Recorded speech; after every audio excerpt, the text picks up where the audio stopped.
Welcome to the Mando Fan Show. This is episode 3 that we're calling The Mandalorians, plural. And you probably already know why, and we'll get to that in just a second.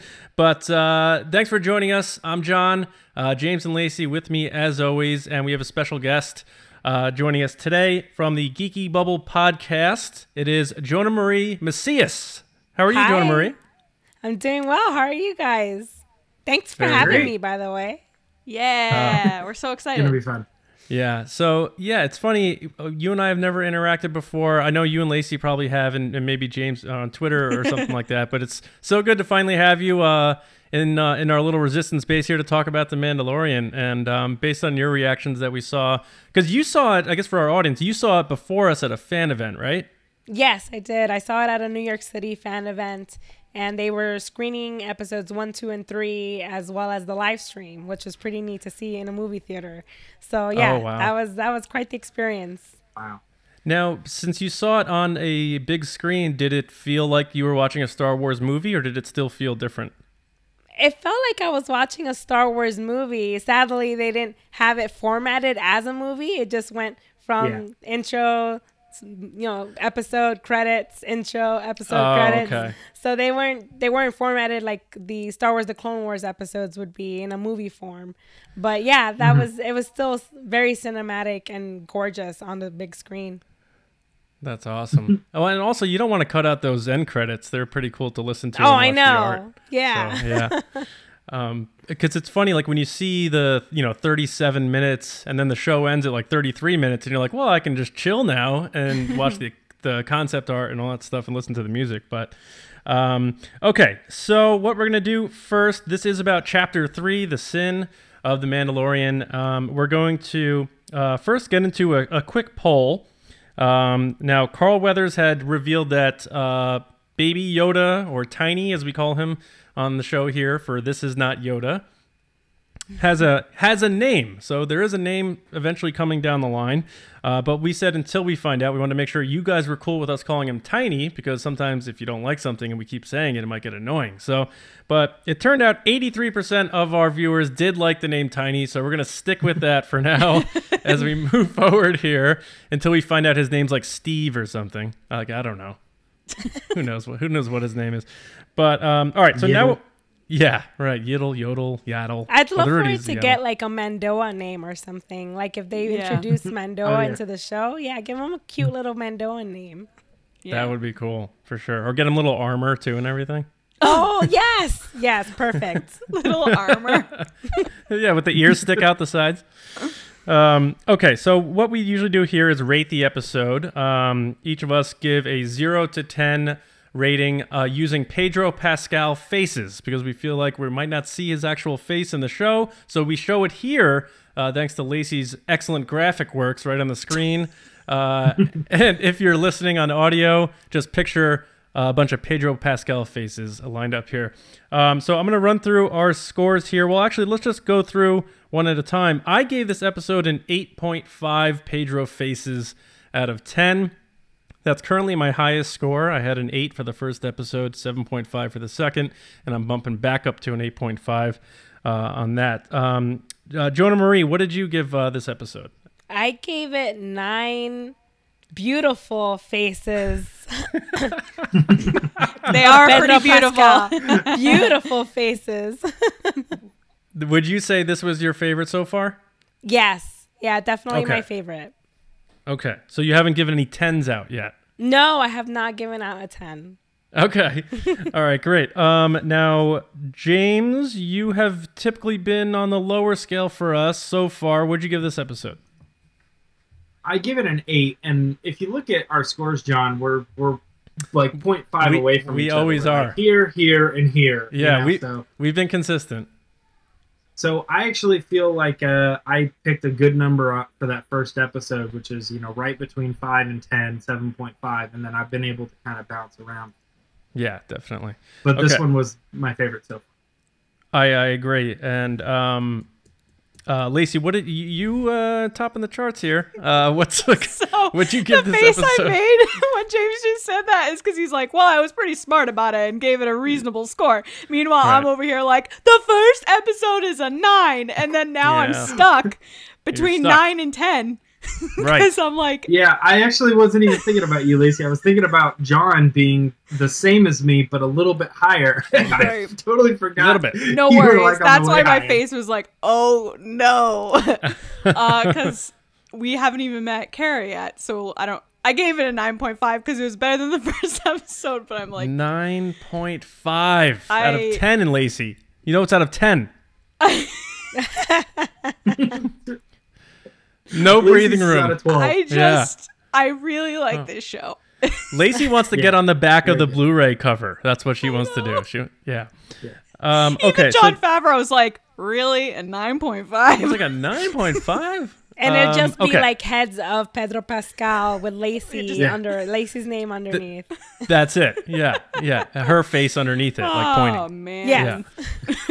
I love it. Perfect. All right. So using my mental math skills, I'm gonna say that averaged us out to an 8.75 for the four of us on our rating out of 10, which is a great score. So obviously this episode, it sounds like, might be all of our favorites, and we'll get into why in a minute. We also allowed our patrons to throw in their scores into the mix, and then we gave an average out of theirs. So Lacey, what did our patrons give it? Were they above us or below us? Where they rank in here? Yeah, they were above us, and there were actually a lot of 10s and higher than 10, even though we gave a ranking of 1 to 10. So for all the people that gave me a 12, I just gave you a 10. 12s. Oh. Anyway, that being said, the score was a 9.34. Oh my gosh. Most impressive. Most impressive. So you I'm guys more are crazy. reasonable than some of the patrons because they were Right. given 12s and 10s and 11s. Which one of you out there are giving 12s? Knock it off. Jeez. Who was 12. the one guy's like, it was a little dark in this corner, but other than that, everything was perfect. Right. Unbelievable. Okay, well, 9.34. Not much wiggle room there for you guys, but I love the positivity. and it sounds Welcome. like you guys Welcome love to it, the so- No Wiggle Room Club. Right. All right. Now, remember, if you want to be featured on the show, just tweet about The Mandalorian next week for Chapter 4, next Friday, using the hashtag MandoFando, and we'll pick some tweets and get you read on the show here, just like this person did. So Brian Bugler at Hounds_Tooth99 said, my favorite episode so far, so I'm noticing a theme here, 9 Pedro Pascal faces, oh man, that thing holding the stuff, and disintegrations win. Hashtag poof. That thing holding the stuff. Oh, oh yeah, we'll get to that in a minute. That sounds like one of your things, James. He's got the thing and he's going to the stuff. Yeah. He's going to the place. All right, he's going to the place. All right, so also, if you're not on Twitter, if you're a patron of ours, you can also find your way into the episode by leaving a comment. And this guy did. His name is Neil Shaw. How are you, Neil? Neil said, hey. oh, again, 9.5. Amazing Pedro faces. Amazing Pedro faces. Chapter 3 is truly a masterpiece. The length of the episode never crossed my mind for the first time because of all the goodness. Very good. Okay. All right. Now we're going to hop into our Easter eggs in a second, but I have a new thing I'm going to announce here for you guys. We're calling it the Mando Code, and we're starting a giveaway contest. Each week we're going to reveal one number until the last episode, so 6 numbers in total. Now, when we reveal the final number, we will give instructions on what you can do to enter to win the bounty. Until then, just be sure to collect all the numbers each week as we go and await further instructions. Your mission starts now, and this week's number is 8. Number 8. So maybe keep that somewhere, write it on your hand. If you're a person who showers, put it somewhere else. And then you collect along as we go. We don't know what the bounty is yet. I got to be honest with you. I'm kind of like breaking the mystique here. We haven't figured that out yet. But it's going to be awesome. So make sure you jot down all these numbers. And then by the end, one of you will win. And you'll find out how at the end of the show. series. Okay, now guys, it's time to get into Easter eggs and references. Context really isn't important here, just things that may have we've seen objects in previous Star Wars shows or movies, or a reference to something, a callback, that sort of thing. And what we'll do is we'll just kind of pass the baton around here and go around listing one by one until we start running out. So since you are a guest, Jonah Marie, why don't you start us off with an Easter egg you spotted in The Sin? Right. So last week I didn't notice this one, but the vibroblade that the Mandalorian used against the other Mandalorian, I was flipping out. I thought that was the coolest. Nice. Yeah, for sure. And there's going to be probably more of that type of stuff popping up as more Mandos show their faces in the show going forward, hopefully anyway.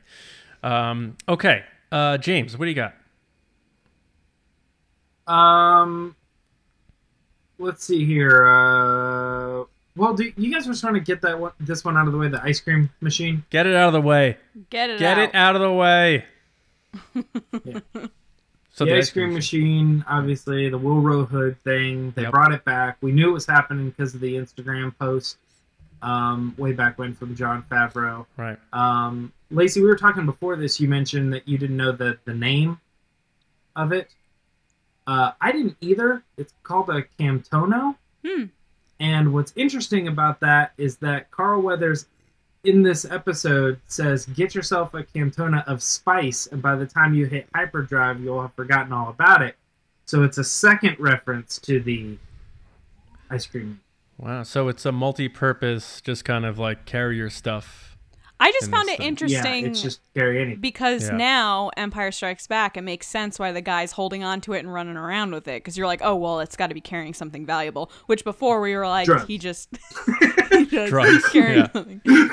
Yeah. It made me think of Hook at the end when like everything's going haywire and Smee's just like smuggling all the gold and stuff. Like Wilro Hood's just like grabbing everything he can get and get out of there. Yeah. Or like someone on the Titanic grabbing their jewelry and then leaving. Yeah. Okay, very good. Lacey, what do you got? The round black torture droid that they brought into the room with Vader and Leia in A New Hope is what they brought into the room with Tiny. And I was like, no, because you see the huge needle. Oh, gosh. I thought that was going to go to a place I didn't want it to go. The mind probe. Yes. Yes. That's true. If I saw that thing go anywhere near his head, I may have had to like fast forward or something. Burn it to the ground. Yeah, just boycott the Mandalorian forever. Okay, mind probe. That's a good one. All right, so what I had crossed off a bunch, so now you guys took mine. Okay. I think I saw a Dathomirian in the bar that Grief Karga was in with, I don't know if that's an Easter egg, but it's the first time I'm seeing a live action version of Maul's species. And I think they were one of the Oh, was it? Okay. Yeah. All right. Darth Maul's Zabrak. He's from Dathomir. Oh, because I Googled Maul species and it said Dathomirian on my Google search. So yeah, it's kind of weird. I don't really know exactly the true thing there, but I know he's Zabrak. And if you Google Dathomirian as well, you also see the Night Sisters, but they're kind of Night Sisters. So. And I don't even know if that's an Easter egg or if it's just like, oh, that guy was there. But that's my... Yeah. You guys took my better picks, so that was mine. All right. Jonah Marie, do you have another one? Yeah, when the Mandalorian referred to the baby as his enemy because of the fact that, you know, Jedi and the Mandalorians have had a crazy history together. Oh, yeah. I didn't put that together, but yeah, that's right. Yeah, that makes sense. Yeah, that's a good point because he kind of like randomly threw that out there, and I was like, whoa. But yeah, that's a good call. All right. Yours are deep. Good deep cuts. I like it. I told you. This is why I'm so pumped she's on here. No, I love this. This is good. Okay, I didn't have that one listed, so that's good. James, what do you got? Okay, so I picked this one up from our buddy the President. He mentioned that the Mandalorian parents are wearing Life Day robes. I don't know if that's exactly true or not, but it's a good point. It's a good reference. Because they do look exactly like what that Wookiee is wearing at the end of the holiday special. Right. Yeah, well, wasn't that Chewbacca? Is it Chewbacca? I don't know if... Yeah, it was. Did he make it? Okay. Yeah, I think so. The whole point was that he wasn't going to make it. No, that's a good one. I didn't put that together. Okay. Life Day and more again with the holiday special references with Jon Favreau. He wasn't kidding about that. Lacey, Right. do you have another one? Yeah, so when he's walking down the street in the beginning with Tiny, there is what's called a Katirin, which is those laughing lizard guys from Canto Bight on the front of the book. And they're also seen in Resistance. He's off to the side laughing, and that's what caught my attention because I was like, those guys are just constantly laughing. Oh man, I see. I gotta watch. Also seen in Resistance, yeah. Nice. Okay. What species? Katirin, Keteerian. Katerian or something like that. I had to Okay. look it up, but I knew like by facial what it was because I remember the Canto Bight that's book. the tricky thing. We've got a lot of aliens, and I think we're not even going to name them all. Right. A lot of these little references that pop up. Yeah, without a doubt. All right, my next one. This one, I don't know how I spotted it because I never spot stuff like this. But I swear, when he went in the back for the back entrance to where Werner Herzog's like headquarters was, and all that trash is there, I saw the pole, the same exact model pole that Luke and Leia try to use to keep the trash compactor from closing in on them. Yes, it looks like it. Yeah. Interesting. Oh, all right. So I'm not crazy. Okay. Yeah, I think I remember. No, seeing some I like have that. it written down too, John. Oh, And it's okay, like yeah. across where the cradle is too. Yes, yeah, it's like leaning, and it has like the same like grips and stuff. Which is It's just funny because it's in the trash. It's just like a nice little A New Hope Easter egg, which I thought was kind of cool. yes. And it serves no purpose. It's not like the carry case thing. It's just there, laying there. Right. So I thought that was kind of cool. All right, Joanna Marie, what do you got? So my friend Mark Mandalorian on Twitter, he pointed out, and I gotta say it because it was such a good one. But at the shootout at the very end, there was a Mandalorian with Westar 35s, sort of like the same model as Sabine. And I thought, what? I didn't even see that. That's amazing. And I thought I gotta bring it up on the show and mention him. That's cool. See, Yeah, that's good. that's like another level. Like, I would never. I'm not good with weapons though, but that's like Joanna Marie. Are you usually good with the weapons, identifying them and stuff? No. Yeah. It's like, unless it's like Han Solo's blaster or something where you can tell it's the DL-44, I'm just like, I don't know what that is. That's crazy. That's I'm that's the same impressive. for ships too. Yeah. Ships. Yeah. Forget it. Yeah. And that is a good one. Okay. James, do you have another one? Yeah, you guys want to talk about Paz Vizsla? That's been going. Yeah, that was a hot topic. That's So the character, like the heavy Mandalorian with the machine gun, right? When we first hear his voice, I think everybody goes, it sounds like Jon Favreau. Again, I was reading Anthony Brestigan's article. He says it is Jon Favreau. I don't know if there's total confirmation on that, but it's voiced by him and played by another character, like acted out on screen by another character. But the interesting thing about Jon specifically voicing that character is because he played Pre-Vizsla in the Clone Wars. So is there a connection there? You would think, but the names are spelled differently. So it's very hard to figure out what's going on here. Were they spelled differently? I didn't even notice. Yeah, I mean, I didn't fact check that. I saw somebody said, but it's spelled differently. Was that you, John, that pointed that out? No, I would never. Wow. No, okay, yeah. I think one has an S, like one is V-I-Z and the other is V-I-S-Z or something. Oh, I mean, interesting. we could Google right now if we wanted to. We have the technology To rebuild them. to rebuild him. Yeah, that is a good one though. I did like when I first heard him talk. I don't know about you guys, but I thought it was Jon Favreau immediately. Yeah, it sounded like him. No, Yeah. I didn't pick it up at all. I was just so involved with what they were talking about that I didn't pick out the voice. Yeah, it didn't sound. It sounded like him. It didn't sound like Rio Durant, which was like 100% Jon Favreau. Just talking normally. Yeah, but it's, he had the mask on, so it's probably a little distorted. But that's definitely a good one, and something curious to look for. Kind of like the Vega brothers in the Quentin Tarantino universe. You see the same last name or whatever. If you like Tarantino movies. Lacey, you got another one? Yeah, I'm gonna say one, but it's kind of a two-parter because it's the same person, so I figured just get it out of the way. When Carl Weathers is talking to the Mandalorian, he's talking about the Republic, and they're like, "Oh, they're useless." Which is like an insight in going into the sequel trilogy that everyone's like, why would we even bother going to them? Like, because Leia says similar things. It's actually about that deleted scene we were talking about on the podcast about how Leia was like, oh, I don't need to go to Hosnian Prime because they don't listen to me, basically. That comes out next Thursday. Yeah, spoiler alert. So the other thing he says, Carl Weathers says, is, I'm your only hope. Oh, yeah, that's right. Yeah. And I was like, how dare you use those words? He's his Obi-Wan Kenobi. Yeah. Okay, whose turn is it? Mine? Yours. Yeah. Okay. So this one is a little interesting. My son is banging on the door, of course. He's like, I have an Easter egg. I have one. So I have a question for you guys on this one. Is that Zuvio? Did they confirm that that's him? The turquoise helmeted doesn't guy? look like I can't imagine that it's him.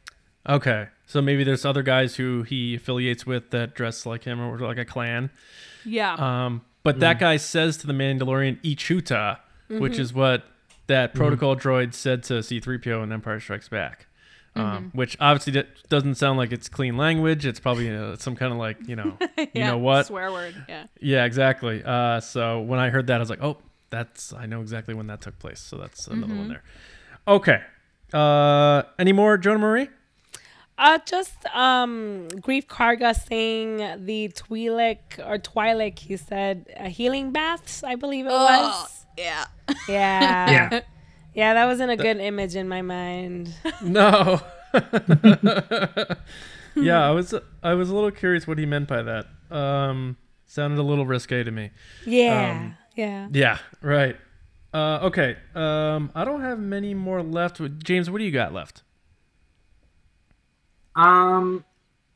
So there, my notes are bad. So I guess there is a character named Silvasu Fi in the marketplace, and that character is also in well, hold on. It's the same species as a character that shows up in Solo. But they don't have a species name yet. Only that character has a name.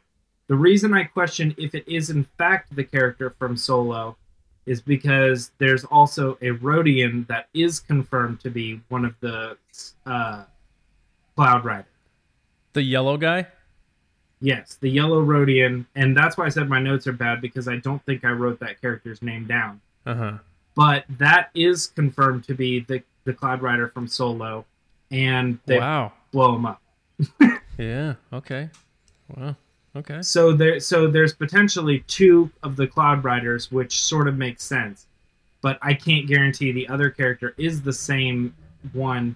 The outfit's a little bit different, but it's definitely the same species. But that species has only ever shown up once, and they don't even have a name for the species. That's kind of crazy. Imagine they age up Aaron Kellyman, and we see Emphas Nest roll in. Yeah. That would be so interesting. I think that, yeah. I don't know. All right. Lacey, you got any more? Yeah, I have a whole bunch, actually. All right. So we have the Rey moment where he is talking to Werner Herzog and he's handing over Tiny, and there's a moment where he's like, should I do this? Should I not do that? And there were kind of parallels to Rey being like, the droid's not for sale type thing. But he obviously goes through with it. Right. Yeah. I was saving that for the discussion. Damn. Oh, sorry. No, it's okay. It's all right. Do you want me to say a couple more? Are we still going? Give me one more. Okay, go ahead. No, you. Give me one more. Oh, one more? So this is, you're gonna laugh at this one. So this one is a reference that maybe some people get, but not everyone. And I'm sure it's not the actual reference, but this is what I thought of. Was in The Fate and the Furious, there's a whole fight scene with a baby with Jason Statham, and it reminded me of this fight scene because he's holding the baby while fighting people. Oh, okay. Vin Diesel's baby. Spoiler alert. Diesel's baby. I think I only saw like the first 2 of those movies. And Yeah, he I does a still lot gotta of watch like fight all of scenes, it. and Same. then like he'll shoot some guy and then look over and the baby's like, ah, which is like what this baby was like. And I was like, this is the baby fight scene. I don't think I have any more. I mean, seeing the Mon Cala as one of the bail jumpers, I guess that was kind of Yep. cool. But that's it for me. Joanna Marie, do you have any other ones you want to rally off here? I'm out. Okay, you're out. James, you got one more for me? There's a couple other aliens. I saw a little space guy walking around with the space helmet. Did you Yeah, see they Space him? guy. zoomed in on him. I don't know what that is though. I think it's because they're trying to say, like, remember the spaceman in Mos Eisley? You know? Yep. Because they Yep. just have some dude walking around and he just looks like he belongs at NASA. You're right. And I think they're trying to bring that back and pay homage there. Cool. Also, I saw pointed out that, you know how we talked about the character that has the doctor and he has the clone symbol on the side? Yeah. Now, as we have a closer look at his patch, it is surrounded by the Tarkin Initiative logo. So it kind of makes sense that if the Tarkin Initiative was getting involved with like some cloning things, that they would have like tried to, you know, kind of combine those logos. So it sort of makes sense now that having him be tied to the Empire. So true. Interesting. And I think the only other thing that I got here is somebody says "shattered by the Empire." And it reminded me of Shattered Empire. Shattered Empire. The comic. Right. All right. So I think we're Easter egged out. I think we did No, a good I'm job not. there. I have more. All right. Well, give me quickly because we gotta do our discussion here too. I know. Prequel droid who killed his parents. You didn't talk about Battle that. at all. droid. Yeah. Battle droid. The B2 battle droid. Someone is eating a salacious crumb. Did anybody see that? Like a chicken No. wing. Yeah. Oh no! Straight up. I didn't see him. And then eating it. behind her is a Twi'lek walking. And then Yeah, I saw the Twilight. the shot of him where he has the gun out and the gun comes out of the doorway first is like stereotypical James Bond. Like where the gun comes into the room first. Okay. That That's scene pretty with much the it. Twi'lek too. There's another character, another alien from Canto Bight. Oh, yeah? Yeah, on the cover of the Canto Bight book, one of the short stories is about these 3 aliens that gamble and they Yeah, laugh that's what and I laugh told and you. party That and was stuff. my first one. Oh, That was the type of Okay. alien it was. Oh, right. Okay. there. good. Then there's another one because I thought you were talking about another one. Earlier in the scene, there's an alien from Canto Bight, and it's standing right next to that pink Twi'lek. Yeah, I think they reused the same character, if I'm going to be honest. I'm sure It's not the same character. Oh, from maybe Last Jedi. Right. Yeah, but those 2 are 2 alien species. Anyway, it doesn't really matter. There's a ton of alien species. We saw Ton. a lot. Right. All right. Let us move on to the discussion here. Just basically open discussion. Just have a chat. First, though, real quick, everyone just give me what your favorite shot of the episode was. And that could be a few seconds or one single frame. Whatever you feel was your favorite shot in the episode. So, James, why don't you go first and let me know what your favorite shot was from this episode? It's got to be the shot of that heavy Mandalorian coming down with the railgun. I mean, that sequence of like it's one thing, and I'm sure other people will talk about it, but the Mandalorian's popping up out of the thing. But something about like the War Machine Mandalorian with the railgun, and it's just like that. You're already on a high, and that like pushes it up, and the framework of them talking back and forth of the whole like this is the way, Right. thing is just so. climax of the episode. I definitely got Iron Man vibes there too. It's funny you said War Machine. Okay, Jonah Marie, do you have a favorite single shot or a moment that stood out to you? Yeah, so there was that shot at the very end with the Mandalorian flying up against the Razor Crest. And yeah, that shot alone was really cool. Yeah. It was, yeah, I agree. Because the salute, the air salute. Yeah. Yes. And he was like, you could see the wind resistance. It wasn't just like he was just cruising perfectly like the old Superman movie where he was just like this. Yeah. Like, he was like, he was up there, like high altitude. That was a great shot, without a doubt. It reminded me of Star Wars Rebels a bit with the when Bo-Katan and Ezra were out fighting off those TIE fighters. Yeah. And sure, Iron Man again, Rocketeer. Yeah, you know, that kind of vibe. Yeah. And I'm sure on the big screen it looked really cool too. Oh yeah, it was fantastic. Especially for the first time, you're just like, cheering. Oh yeah, especially when the Mandalorians showed up because the Mando Mercs were there, so they were like, "Oh my God, yes!" That was like their dream come true. Did they now the Mandos that were there in the crowd, were they watching with their helmets on? Oh no, I don't think so. I don't think so. They're not supposed to remove their helmets. I know. They're all sitting there like awkwardly. Yeah. Like, oh. It's like fogging up. They're like, I can't remove my helmet. Okay. Lacey, favorite single shot from the episode? The shot where the Mandalorian's down on his luck. He's holding Baby Yoda. He's looking at him, and there's all just chaos around him. And it's like a slow motion push, beautiful shot between him and Tiny. That was my favorite because it's like no matter what, he was like, I have to do the right thing no matter what's going on around me. I loved that. I agree, and that's like I'm not a Western expert, but the Westerns I've seen, there's been a bunch like True Grit and the kind of thing where the lone guy is taking care of the kid or something, and like they're definitely hitting home with these types of things. And it also reminded me of Lord of the Rings because it's like they're watching. I know it's like not a kid, but like the Hobbits, like where you have all these people that are trying to protect Frodo. So it reminded me of that, and then they show up at the last minute. Yeah. Okay, I'm glad no one took mine because I thought someone might, but and maybe it's the dad in me. My favorite shot is when he gave him the top of the handle. That was my second one in case someone took my first one. Oh yeah. Okay. Because at first he was like annoyed. He's like, don't touch that. That's not a toy. And then when he gets him back, he's like, you know what? You can have it. And it's funny because, you know, my son will always be like, he'll always want something he's not supposed to have. I'll be like, you can play with everything in this room except this. And he'll want the Roku remote or like, you know, the TV. And James, I'm sure Bennett does the same thing. It's just they know what they aren't supposed to have. And then they go for that. And that's... So I related to that moment. And again, it humanizes the Mandalorian, which, you know, we needed him to be humanized to empathize with him. And if he's not taking his mask off, which he might not, this might be the way they do that using little tiny Yoda here. All right. So overall thoughts on the episode. I think we're all thinking it's our favorite. So Jonah Marie, why don't you start us off with just your overall thoughts on the episode in general? Yeah, overall thoughts. I thought the episode was fantastic.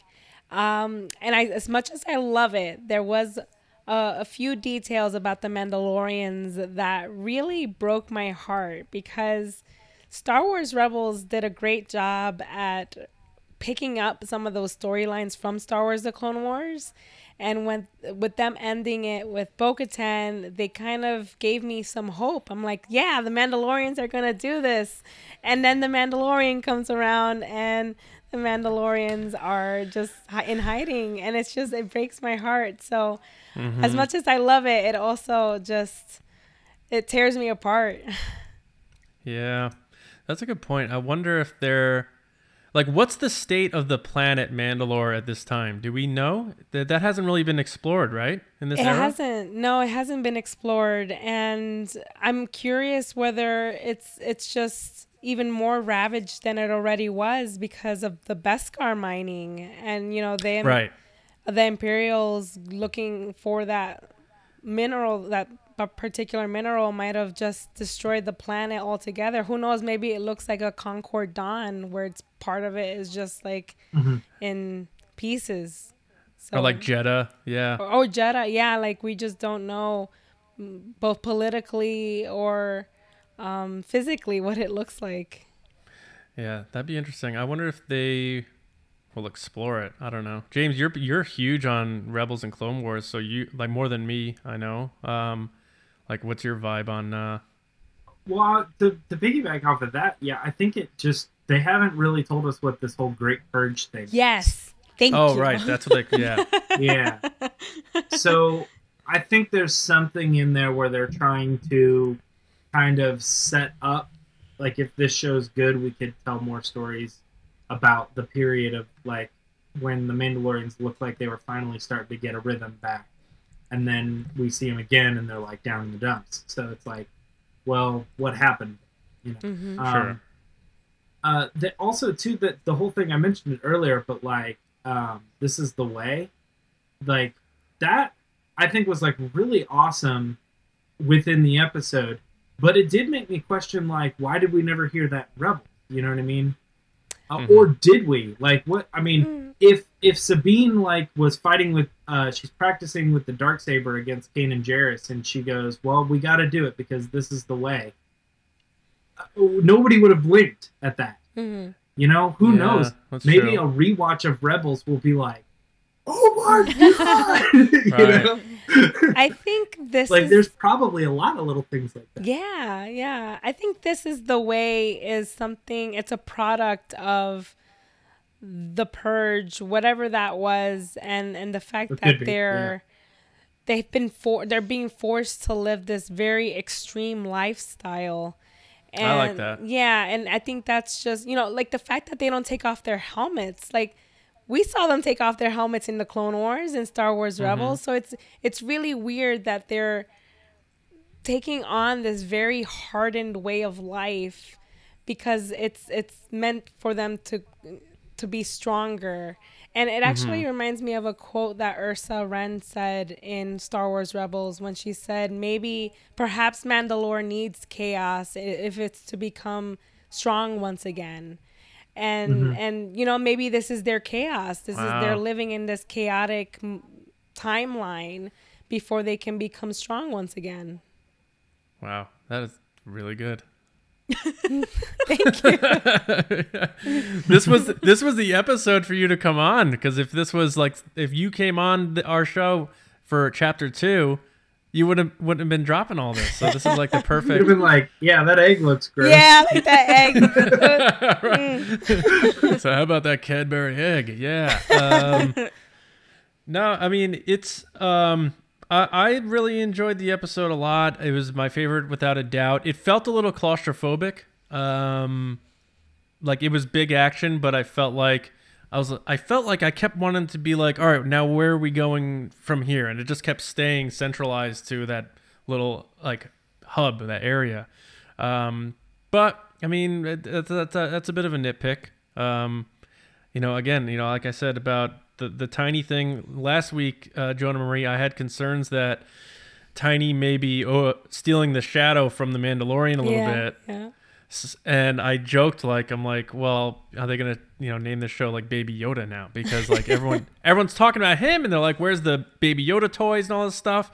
And it's I don't know. I'm curious to see how it plays out. I don't want anything to happen to him, so it's like, where's the balance? But I know Lacey's obsessed with little tiny 8-pound 6-ounce Baby Yoda. But sweet Baby Yoda. Did they showed a scene in the episode today, or episode today, that was in a trailer, but I think they added the Yoda bassinet to the shot. They took it out of the trailer. Maybe I haven't gone back to watch them. I probably should. Yeah. I know they did that for the sunset in last week's episode. Like, he's walking through the sunset, and in the promotional images, it's just him. But in the episode, it's him and the little crib. So same deal. Yeah. Somebody just went in with like repair brush, and they're like, just take that little dot out. Yeah. Yep, no problem. Is the Mando lair on the same planet as Werner Herzog's hideout? I feel like it's like around the block. Yeah, like it's in the same area. Yeah. Okay, because I was like, either they do a time lapse or whatever, and they're like, we're not going to do more special effects of him flying to this place, and it feels like he just like walks around the block and he's like, all right, Mandalorian. He's like, I was just over there. Yeah, because at the end he says, are you sure you want to do this? You're going to expose us and where we are. Yeah. Okay. I thought that was kind of interesting. I don't know if that's because they were like, wait, what is that? He said, who says that? The Jon Favreau character. He says like, "Are you?" The Mandalorian says to him something along the lines of like, "Are you?" And I'm paraphrasing right now. Are you sure you want to go through with this? All the armor. Yeah, and like he goes, "This is the way." Yeah. Because he's saying like, "Don't do this because you're going to expose that we're all here," basically. Okay, but that's not about taking the baby. We're not talking about taking the baby. Yeah. Okay. It's about wearing. Right. It was about making the armor, right? No, we're talking about their location. Yeah, I think it was exposing their location or whatever. That's what I took from it. Yeah, because I think at one point the heavy infantry Mando, he says something along the lines of that most of them have to stay underground and only one can go up at a time. I didn't really understand that, and that's again, it's just. Why? Right. Why is this the way? Right. Which means that only the Mandalorian has been the one going up and back all the time. Mm-hmm. And then when he comes in and he sees them all sitting around, no wonder they're staring at him because they're like, here's the one guy that gets to leave. Yeah. They're like, now we get to draw straws and see who gets to go see sunlight for a little bit. Right. I have another question with the... because Mandalorian lore is not my strength here. The Whistling Birds signet... is that a weapon? Was that the thing that he killed those stormtroopers with? Mm-hmm. Is that tied to that? I think that's new. I don't recall hearing that. I do think that the technology was there before, but the name of it sounds very new to me. And actually someone pointed out that it was very Iron Man. It was 100%. Yes. Mm-hmm. Yeah. Super Iron Man. Yeah, before we got on, I looked up Whistling Bird on Wikipedia, and it only has one entry as the only appearance. This was it? Yes, just chapter 3. Yeah. Those guys are quick. Yeah. There was something else that I was going to say about that. You associate it with the signet, which... This was the whole discussion of like how he killed the mud horn. Yep. And they were like, well, then we'll make that your signet. He's like, it wasn't an honorable death. I had help and all this other stuff. I think then they go, well, then what do we want to do with the excess? Well, we'll just make these weapons. Mm-hmm. I don't think it had anything to do with the signet itself. A new signet, like the bird is his new signet or something. They're just special bullets, basically. Yeah, I think the bullet just happened to have an animal. I think maybe I was confused. I thought she said Whistling Bird signet, but maybe I mixed her phrasing up or something. Okay, that's interesting. But yeah, I feel like a lot of people, Joe and Maria, I agree, a lot of people got those Iron Man vibes from a lot of the Mandalorian action in this this episode. Okay, so is there anything else you guys want to bring up about this episode in specifics? I mean, one thing I would bring up, I'm surprised we saw Werner Herzog again because I thought he was just cashing out after like a cameo. So I was happy to see him again, actually. I was actually surprised that he turned Tiny in. Because I've been saying for the past 2 episodes, there's no way he's turning him in. There's no way. And so, as everyone knows, I do this like little live tweet thing with myself so I can make notes while I'm watching. Mm-hmm. And my notes were, there's no way he's turning him in. Oh, he's turning him in. I hate the Mandalorian. I hate him so much. How could he do this? Like, that was how my notes went. And then I went, oh, he's going back. Oh, okay. He's good now. We're cool. Like, I was just so angry.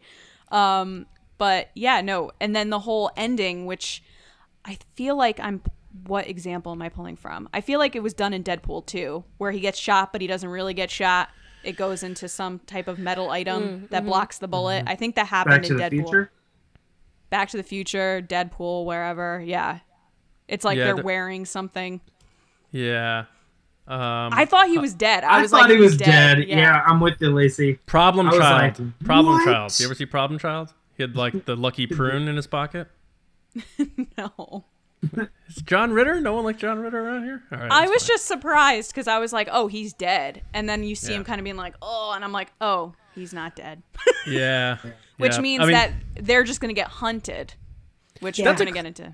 That's a Clint Eastwood thing, too. Like, Yes. he would have the metal plate under his... he did. Yeah, his deal. I said Back to the Future. Not that Clint Eastwood. The Clint Eastwood that ripped him off. Back to the Future 2. Right, yeah. You know, it's funny Where you he say that, sees it in the- John, because I Biff's. searched, like, bullet being stopped by something, and that Clint Yeah. Eastwood movie was the Bulletproof first thing that vest! came up. Love Yeah. that. Yeah. All right. So the other thing I wanted to bring up, which I want to get your guys' feedback on, because I only saw this once again, the scanner that poor little Tiny was under is. Do you think that's their because it looked like the computer Obi-Wan was looking at when they were totaling the midichlorian count, and I hate to say we're going there again. Do you guys think they were trying to get a measure on his midichlorian count or something? Oh, I didn't even think about that. Yeah, that could be Yeah. it. I think it's possible. George I Lucas didn't is put like, together that it was the same computer, but yeah, that'd be a good double check. You know, go back and look at that. I just remember the red screen with like the lines Black, going yeah. across. It would have been funny if like Dr. Pershing's in there and you just hear like over 20,000. Yeah, but they show him and he actually says 10,000. He actually says 10,000, right? Yeah. I don't know. What do you guys think? Are you guys we didn't really talk about this. Are you guys into midichlorians? I know it's a big thing with George Lucas, and he would have wanted the sequel trilogy to involve them. So, Jonah Marie, are you a prequels fan? Oh yeah, I love the Okay. prequels. Yeah, that's how I got back into Star Wars with the prequels. Oh, nice. I Okay. mean, I don't mind the concept. I mean, it's everyone here, you know, in our own world. Whenever there's something we don't understand, we try to find a scientific reason for it. We try to study it, understand it, Yeah. and that's pretty much what's going on when it comes to the midichlorians. You know, there are people who want to know what scientific thing they can find behind it, and that way they can measure it in some way. And Right. it's interesting that the Jedi themselves use it.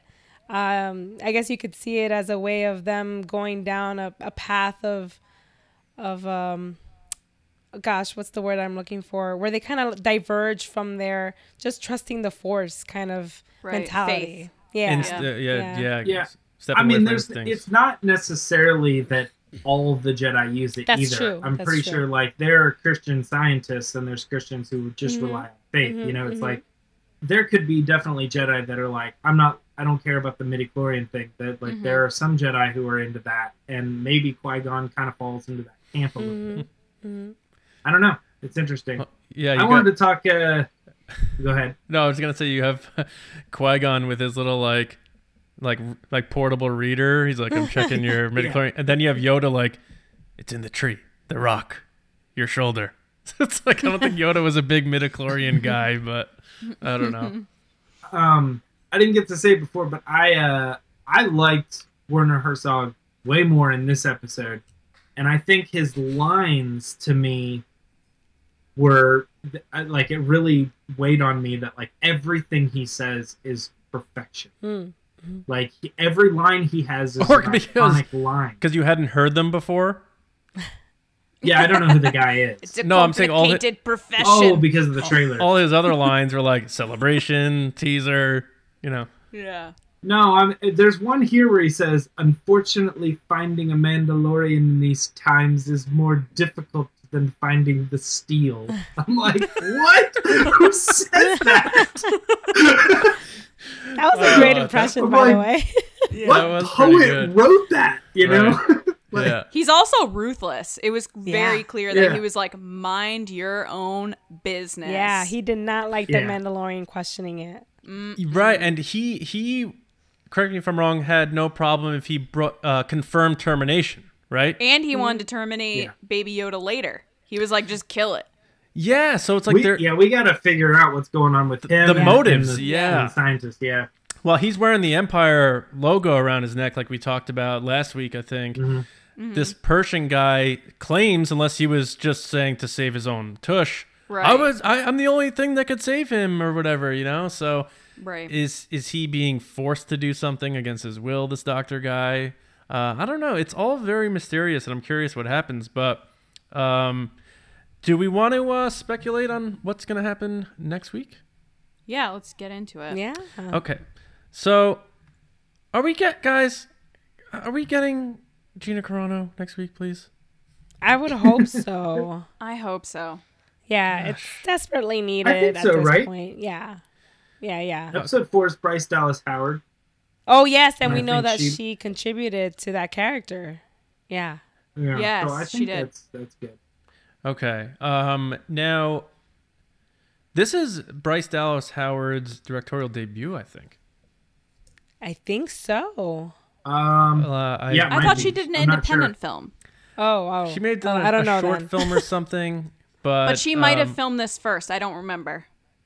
Yeah, so it'll be curious to see what this is like. Obviously, Favreau's not leaving anyone hanging here. He obviously helped Filoni out and Sure. all that. But I'm very curious to see what the style is because I thought Deborah Chow did such a good job on She episode killed it. 3 that it made me excited to see she's doing all of Kenobi. She has So- another episode of The Mandalorian, too. Oh, that's right. Oh, she has.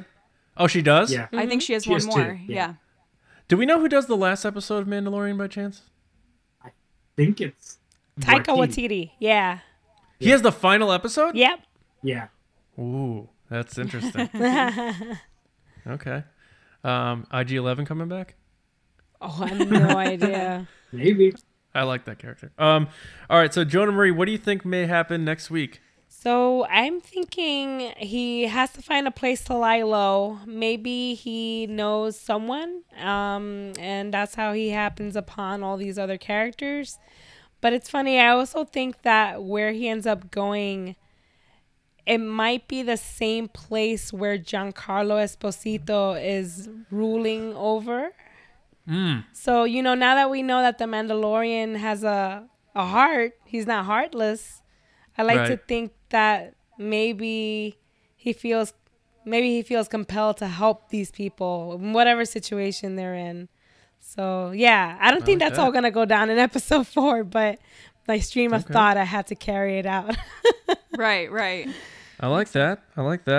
I'm going to go to a tweet real quick here. We had at Ion Cannon had said, this episode finally got me feeling the fire for the Mandalorian that so many others feel.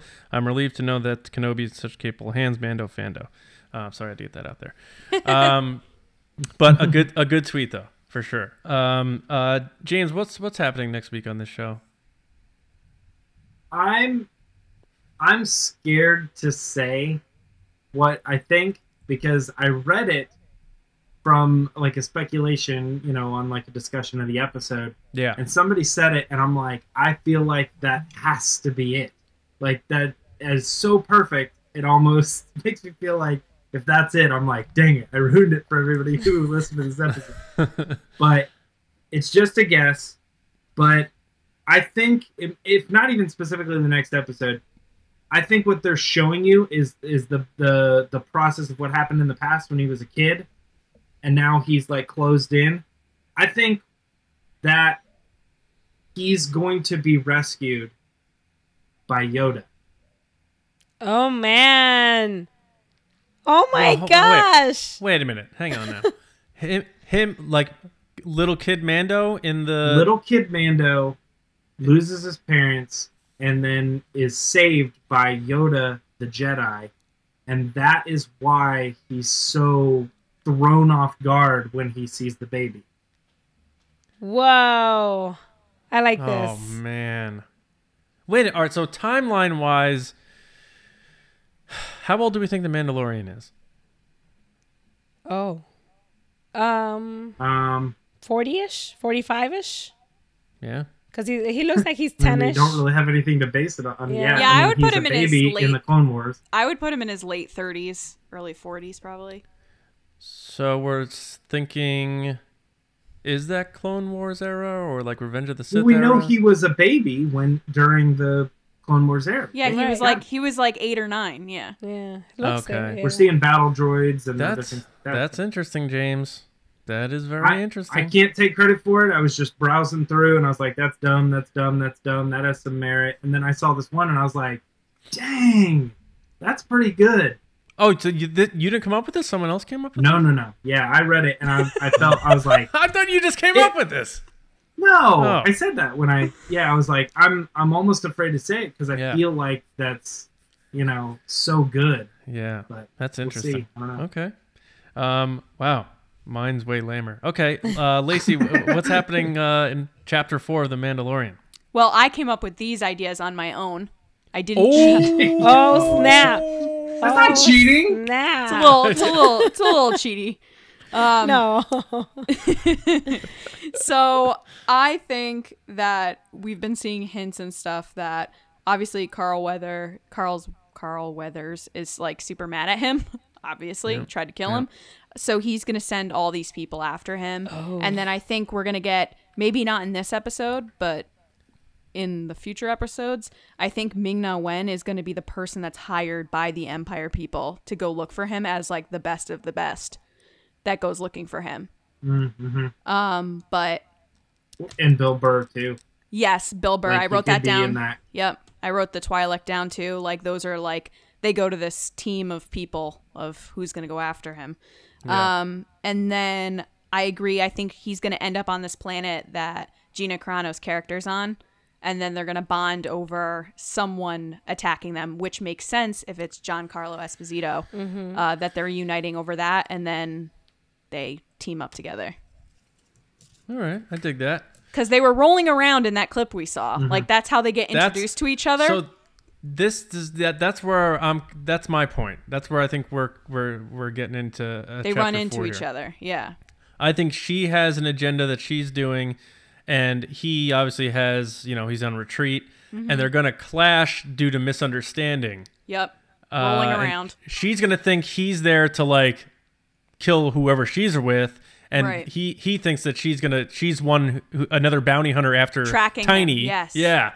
So they're going to start fighting, and then they're going to be like, wait, you're that? Oh, okay. You, me, you. And then they're going to be like, psh, high five. Okay. No, but I think that's. I'm not from Earth. I'm from Missouri. Can I toot my own horn here a little bit? Yeah. Did I call it? So I am going to admit that this morning at approximately, I don't know, like 7:30, I sent texts to John being like, "Well, you were completely right as of 6 months ago." He's been saying since day one that Carl Weathers is going to turn on him so fast. And I was like, there's no way. And here we are. And as soon as it happened, I was like, no. No. And I mean, you can kind of say that the Mandalorian turned on him. Sure. Because he broke the code, but he's an adversary now. So see, but he says at the beginning of the episode, I don't care if they hang it up on their wall or eat it. And I was like, oh no, that is the first sign that this is not going to go well. He's all business, this guy. Yes. Yeah. But I do find it interesting that it looks like it's going to be a situation where there's going to be a bounty out for a bounty hunter, being the Mandalorian now. So that'll be a new twist there. So I think this is where things are now going to start picking up now that we've gone out of the introductions and where some people's motives are, and we understand who the Mandalorian is as a person now. He does have a heart. Now it's where we shift the plot into like the meat, because we're at episode 4 out of 8 now, so we really got to put our foot on the gas. Right. So I'm really excited to see where we go from here. There was one more tweet I had to get to that I skipped before. I apologize for the Easter eggs. This is a great one, especially if you're like a George Lucas fan. Doug Brooks at Desert Vol said the gear shift knob is an exact homage to Carol and John in American Graffiti, which is George Lucas's first movie. So if you go back and watch American Graffiti, I guess they joke about the shifter knob in the hot rod car, and maybe a piece comes off, or that sort of thing. So I have to go back and watch that. But great job, Doug. If you even came up with that yourself, Doug. As we've learned tonight. I'm just kidding, James. It's a good theory. I like it. Okay, so any final thoughts on this episode, or looking ahead, and final vibes before we close this thing out? Jonah Marie, how you feeling as we're approaching the midway point of The Mandalorian? Has it lived up to your hype? Is it better, worse? Where are you at? I'm very happy with what we've gotten. I mean, cool. Yeah, I completely understand that some things need to be improved, especially in terms of the presence of women. That's been lacking. But otherwise, I've been a complete fan, and it's exceeded my expectations. Excellent. Yeah, I think once Carano gets in there, Ming-Na Wen, and they start kicking butt, that'll make a lot of people happy, for sure. Oh, yeah. Okay, James, now that you and I have kind of been going this way with the episodes, are you optimistic that maybe you're going to tick your way up into an 8.5 as we're heading up, maybe a 12? How you vibing as we're moving forward here? I definitely, from the get-go, we're like, well, that was a good first episode. There's definitely going to be lulls in the season, but I think overall it's going to have the upward trajectory. So, like I said at the beginning of the episode, I'm glad I started, like it's a 5 or whatever. Right. I'm not thinking about you. But no, I do think that the show is going to probably pack a punch at the end of it, So we'll all be like really satisfied with how the first season. Nice. Lacey, how you vibing? I love this show, as per my scores. But I, admittedly, from the moment they announced this, I'm waiting for Gina Carano to show up. She's my favorite part of the show. I'm so excited to see her in the show. And it doesn't matter what does your what scope she gore does. when they add Bill Burr and Gina Carano? Oh my God, Bill Burr and Gina Carano. They're like my two favorite things that I've been waiting for. I agree and understand why people are a little annoyed because there hasn't been any presence of, women besides the person that makes the armor. But I really think Gina Carano is going to kill it. And I know Ming-Na Wen is because she does amazing in everything. So I'm just excited for Gina to show up. And I feel like Bill's going to have a really small part because I think he's going to be like the snarky guy that tries to kill the Mandalorian and then he's going to die. But someone had said to me that his name is something ridiculous, like Me's Undies or something like that is Bill Burr's character's name. Like it's something ridiculous. So I'm interested to see what his actual name is. But it's just so cool. This is really, really fun, and I look forward to having something new to watch every week. All right. Yeah. Very good. All right, so that kind of brings us to the end here. Obviously, we're going to be back here next week. We're going to be joined by Alex and Molly from Star Wars Explained to talk about Chapter 4. So we'll see what happens there. But Joan and Marie, I want to thank you so much for joining us. Yay! Thank you. Really, your lore and your tie-ins to Rebels, I learned stuff, so I really appreciate you coming on. I hope you had a good time. I did. Thank you so much. I had a blast. Okay, now you have... if you want to plug stuff, so where are you on Twitter? Even though everyone probably already knows where you are. Yes.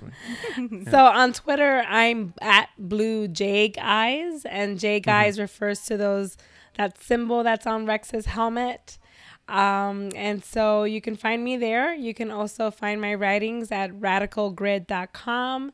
I also podcast with my mom on the Geeky Bubble podcast. And I also have a little separate series with my friend Jeremy where we talk about The Mandalorian. Oh, very cool. It's called Beskar Pod. Nice. Beskar Pod. Now, do you sleep at all? Or? I don't. And that's becoming a problem. Right. Well, I have a giant porg full of coffee, so I understand completely. All right. Lacey, where can people find you besides on TRB and on the Mando Fan Show and guest spots on other pods and all that other stuff? People can find me freaking out about Gina Carano and Bill Burr at Lacey Gilleran on Twitter and Instagram. It's all true. Right on. It's all true.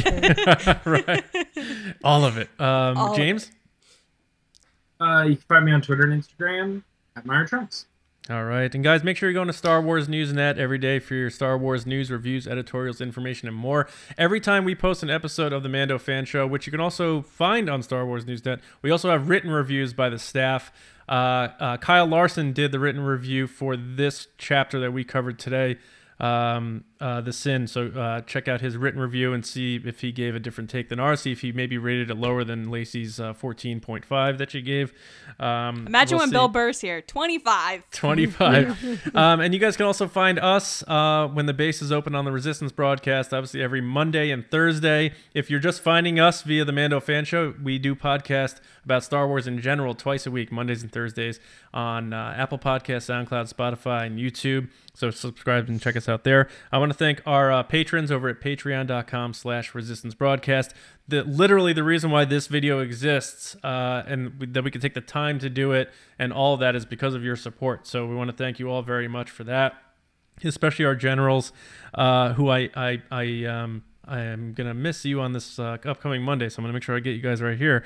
Carmelo, Brian Shalito, Andrew Staley, Neil Lowry, Jeremy Myers, Neil Shaw, David Probus, John Reese, J.G. Kars, Seth Keim, and Val Trichkoff. Thank you very much for all your support. As I said, next Friday, Chapter 4, Episode 4 of the Mando Fan Show, we're going to have Alex and Molly Damon on from Star Wars Explained to nerd out with us about that. And just like we learned stuff from Jonah Marie today, we're going to learn a lot from Star Wars Explained, I'm sure, next week as well.